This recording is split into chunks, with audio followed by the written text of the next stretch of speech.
This is the Lone Crater YouTube. We hope this video helps. In this video, I will explain how to make chili sauce at home full guide.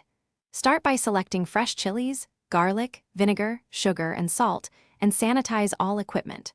Roast or blister chilies and garlic, then blend with vinegar and sugar to a smooth or chunky texture. Simmer gently to meld flavors and reduce slightly, then cool before bottling. Store refrigerated and label with date for up to 3 months. Start by weighing your chilies and deciding texture, smooth or chunky, then choose white or apple cider vinegar for acidity. Measure sugar and salt precisely to control sweetness and preservation.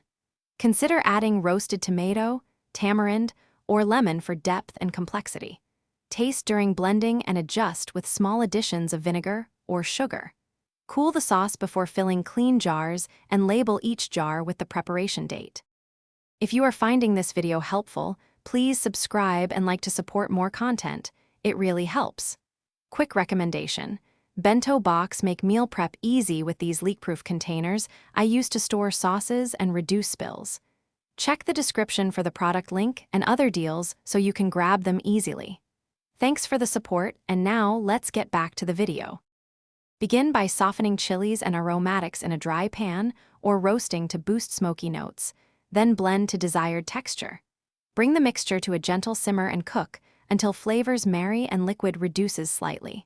Always cool sauce before transferring to jars to avoid pressure buildup.